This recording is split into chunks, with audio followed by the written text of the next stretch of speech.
Readers, welcome back to నా చేతిరతలు మంగళ్యం 55వ భాగం. ఒక్కసారిగా కాదు, కొద్ది కొద్దిగా సంతోషం పెరిగిపోతుంది ఆమెకి.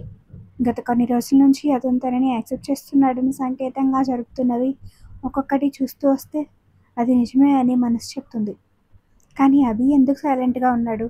నువ్వు నన్ను ప్రేమించావా అని తిరిగి నన్ను ఎందుకు అడగలేదు? పోనీ నేనే ప్రపోజ్ చేస్తే ఏమంటాడో? తెలిసి కూడా సైలెంట్గా ఉన్నాడంటే ఇప్పుడే ఓకే చెప్పలేకనే అయింటుంది అని ఆలోచిస్తూ కూర్చుంది.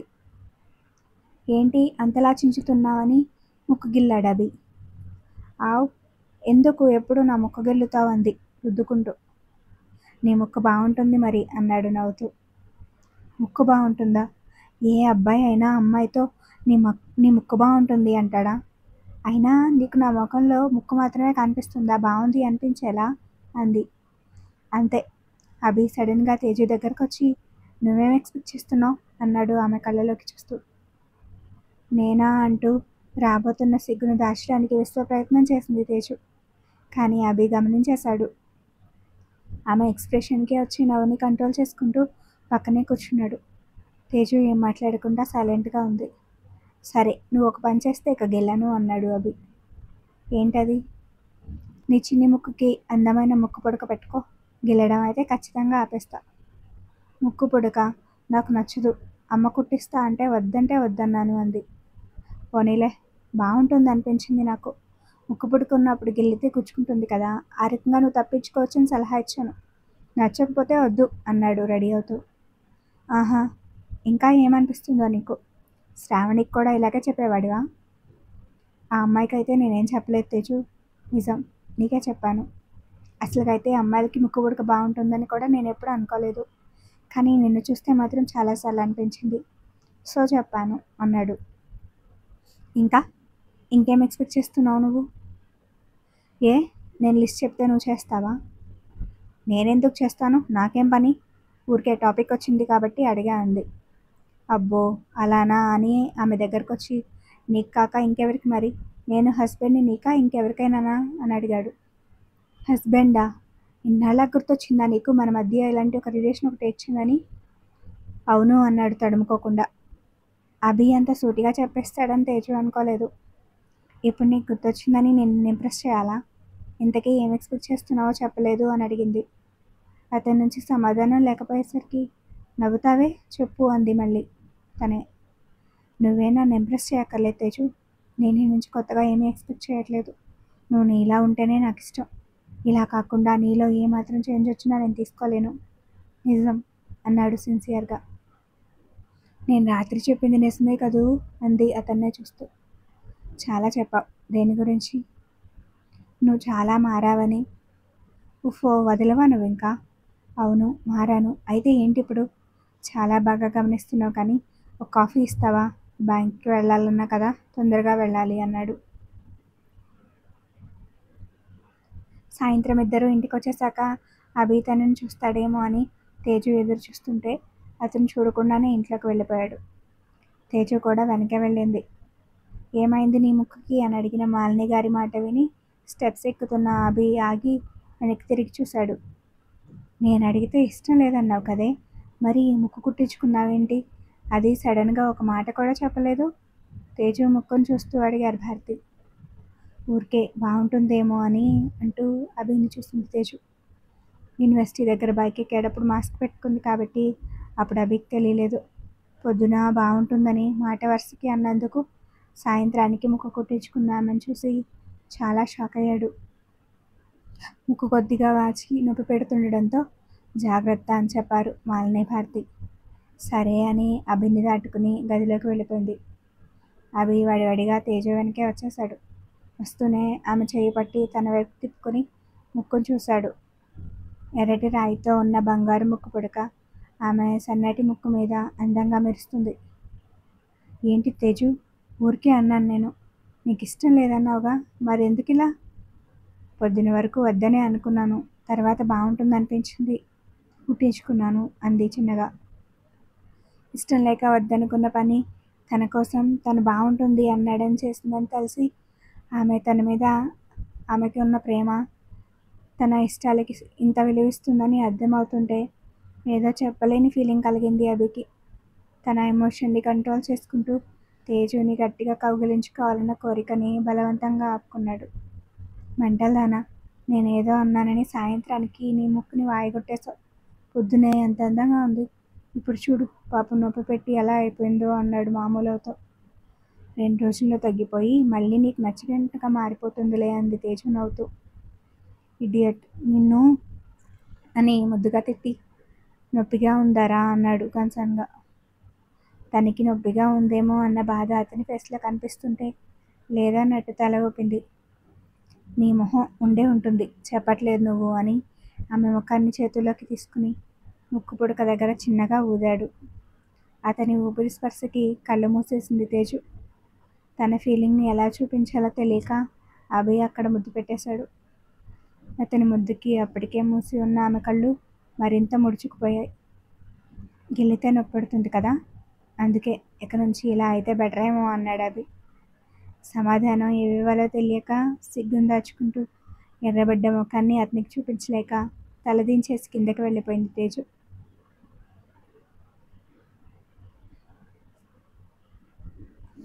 బెడ్కి ఆనుకుని కింద కూర్చుని ఏదో చదువుకుంటుంది తేజు. అభి అప్పుడే బయట నుంచి వచ్చాడు. నేరుగా వెళ్ళి ఆమె పక్కనే కూర్చుని చొరవగా ఒడిలో తల పెట్టేసి పడుకున్నాడు.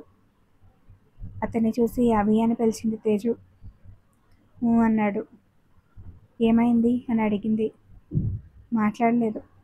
అభి బాగానే ఉన్నావా అని అనుమానంగా చూసింది. అన్నాడు చిన్నగా. అతని గొంతులోనే తెలుస్తుంది తేజుకి మామూలుగా లేడని. ఇంతకు మునుపెప్పుడు ఇలా వచ్చి ఒళ్ళో పడుకోలేదు.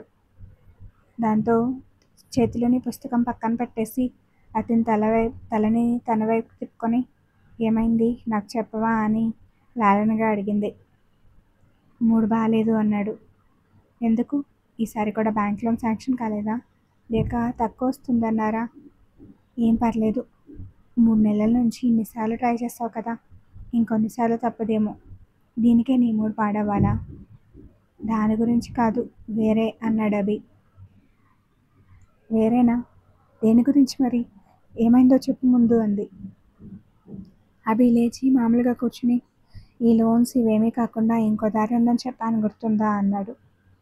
ఉంది అన్నట్టు తలూపింది తేజు. అదే, ఆ అవకాశం ఉంది కానీ చేజారిపోతుంది. సరిగ్గా చెప్పు అభి, నాకేం అర్థం కావట్లేదు. అసలు ఆ దారి ఏంటి? చేజారిపోవడం ఏంటి? ఆస్తి పోకముందు నేను ఒక 10 days ఢిల్లీ వెళ్ళాను కదా అన్నాడు. భారతి గారు అల్లుని ఇంటికి తీసుకురమ్మని అడుగుతుంటే అభిని ఇంటికి ఎలా తీసుకురావాలని ఆలోచిస్తున్న టైంలోనే తను కంపెనీ పని మీద ఢిల్లీ వెళ్ళిపోయాడని గుర్తొచ్చింది తేజుకి. అవును అయితే అంది ప్రశ్నార్థకంగా చూస్తూ. ఆ ఢిల్లీ కంపెనీ వాళ్ళు హైదరాబాద్లో కొత్తగా బ్రాంచ్ స్టార్ట్ చేస్తున్నామని అన్నారు. నాకు వాళ్ళ గ్రోత్ వర్క్ మార్కెట్ల వాల్యూ నచ్చి వాళ్ళతో పార్ట్నర్షిప్ తీసుకోవాలనుకున్నా. నేను పార్ట్నర్షిప్ తీసుకుంటే ఇక్కడ వాళ్ళ బ్రాంచ్ బాధ్యతని నేను తీసుకుంటానని కూడా ఓకే అన్నారు. పార్ట్నర్షిప్కి సంబంధించి ఫార్మాలిటీస్ అన్నీ అప్పుడే కంప్లీట్ చేసేసాం. నా వంతు మనీ కూడా ఇన్వెస్ట్ చేసి అగ్రిమెంట్ చేసుకున్నాం. ఈ 5 నెలల్లో వాళ్ళు ఇక్కడ అరేంజ్మెంట్స్ అన్నీ చేసుకుని ఆఫీస్ కన్స్ట్రక్షన్ స్టార్ట్ చేశారు. అది ఇప్పుడిప్పుడే పూర్తవుతుంది. వాళ్ళు నన్ను కాంటాక్ట్ చేయడానికి ట్రై చేశారు. నేనేమో నెంబర్ మార్చేస్తాను కదా, ఆఫీస్కి వెళ్ళి కాంటాక్ట్ చేసినా అక్కడ నా గురించి ఎలాంటి ఇన్ఫర్మేషన్ ఇవ్వలేదట. నేను రీసెంట్గా బ్యాంక్ లోన్కి డీటెయిల్స్ కోసం పాత మెయిల్ చెక్ చేస్తుంటే అందులో వాళ్ళ నుంచి మెయిల్ వచ్చింది. వెంటనే కాల్ చేశాను.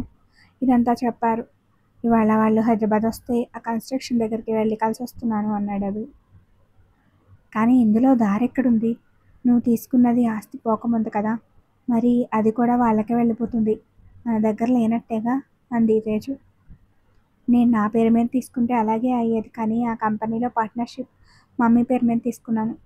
మమ్మీని మోసం చేసి 20% షేర్స్ శ్రావణికి మార్చాలనుకున్నాను కదా, నాకు చాలా గిల్టీగా అనిపించింది. చేసేది తప్పని తెలిసినా ఆ టైంలో నా మూర్ఖత్వానికి లొంగిపోయాను. నీ మీద కోపంతో అలా చేశాను. ఎంత కోపం ఉన్నా మమ్మీని మోసం చేస్తాననే ఫీల్ నన్ను చంపేసేది. కానీ శ్రావణి వాల్యూ మీకు తెలియని వెనకడుకు వెళ్ళలేదు. అందుకే కొత్తగా తీసుకునే షేర్స్ మమ్మీ పేరు మీద రిజిస్టర్ చేద్దామని అనుకున్న దానికంటే ఎక్కువ పార్ట్నర్షిప్ అడిగాను. ఆ కంపెనీలో 40% మమ్మీ పేరు మీద తీసుకున్నాను అన్నాడు. అభి, వావ్! నిజంగానా? ఇది నిజంగా గుడ్ న్యూస్ అభి. నువ్వు అత్త పేరు మీద రిజిస్టర్ చేస్తే అది ఇంకా మన చేతిలోనే ఉన్నట్టు కదా! దీంట్లో ఫీల్ అవ్వడానికి ఏముంది? ఉంది Teju. Money transfer, partnership documents, agreement మొత్తం నేను ఆ ఇంట్లో వదిలేసాను. యాక్చువల్‌గా అయితే అవన్నీ ఆఫీస్‌లో ఉంటాయి కానీ నేను ఢిల్లీ నుంచి వచ్చేప్పుడు డైరెక్ట్‌గా ఇంటికి రావడంతో ఇంట్లో పెట్టాను. అప్పుడున్న హడావిడిలో వాటి గురించి మాధవరావు నా పిఏకి కూడా చెప్పలేదు. ఆ టైంలో నా బ్రెయిన్ ఆఫ్ అయిపోయింది. కొంచెం కూడా ఆలోచించకుండా ఒట్టి చేతులతో బయటకొచ్చేసాను. చాలా రోజుల తర్వాత ఇప్పుడు ఎప్పుడో గుర్తొచ్చింది నాకు. కానీ లాభం లేకపోయింది అన్నాడు. నేను నీ రూమ్‌లో ఉన్న ఇంపార్టెంట్ థింగ్స్ అన్నీ ప్యాక్ చేశాను. నీ లగేజ్‌లో ఉందేమో చూద్దాం అంది తేజు లేస్తూ. లేవు తేజు, నేను మొత్తం చూశాను. అవి అక్కడే ఉండిపోయాయి. లేవా? అయ్యో! అంత ఇంపార్టెంట్‌వి ఎలా వదిలేశాను అని మరోసారి మొత్తమంతా వెతికింది తేజు. వాటిలో పట్టింది ఎక్కడి నుంచొస్తాయి? ఆ కంపెనీ వాళ్ళకి సిచ్యువేషన్ ఇది అని చెప్పి రిక్వెస్ట్ చేస్తే వాళ్ళు ఏదో ఒకటి చెప్తారు కదా అంది. నా పార్ట్నర్షిప్కి సంబంధించిన అంత ముఖ్యమైన పేపర్స్ కాపాడుకోలేని వాడిని ఆ కంపెనీని ఎలా మెయింటైన్ చేస్తానని, కంపెనీని నాకు ఎలా అప్పగించి వెళ్తామని అడుగుతారు. అది నిజమేగా తేజు. ఆ టైంలో నేను ఎంత బ్రెయిన్లెస్గా బిహేవ్ చేస్తానో కొద్ది కొద్దిగా తెలుస్తుంటే నా మీద నాకే. అభి ప్లీజ్ అలా అనుకోకు, వదిలేయ్. అవి మనవైతే ఖచ్చితంగా మన దగ్గరికి వస్తాయంది. కొత్తగా అనుకోవడానికి ఏం లేదు తేజు. అవి తీసుకురాలేదని ముందే తెలుసు కాబట్టి డిసప్పాయింటింగ్గా అనిపించలేదు కానీ చేతిలో ఉన్న అవకాశం చేజారిపోతుందని కొద్దిగా బాధ అంతే. అతని చేతిని నొక్కి ఆ పేపర్స్ ఎలా వస్తాయని ఆలోచించసాగింది తేజు. కొత్త కంపెనీ పేరేంటి అన్నావు అని అడిగింది. అభి చెప్పాడు. నేను కూడా మేజర్ షేర్ తీసుకున్నా కాబట్టి ఇద్దరివి కలిసేలా పెట్టామన్నాడు. అవునా, ఈ పేరు ఎక్కడో విన్నానే అనుకుంటూ కిందకెళ్ళింది. 5 నిమిషాల తర్వాత చాలా ఫాస్ట్గా తనకి దగ్గరవుతున్న పట్టీలు చప్పుడు వినిపించి వెనక్కి తిరిగాడు అభి. వేగంగా మెట్లెక్కేసి రావడం వల్ల కొద్దిగా ఆయాసం వస్తుంది తేజుకి. అయినా కూడా పట్టించుకోకుండా ఆమె ఫేస్ వింతగా వెలిగిపోతుంటే ఏమైందనుకుంటూ తనకి ఏదో అందిస్తున్న ఆమె చేతిని, ఆ చేతిలో ఉన్న ఫైల్ని చూశాడు అభి. అదండి మాంగళ్యం 55వ భాగం. Thank you for watching.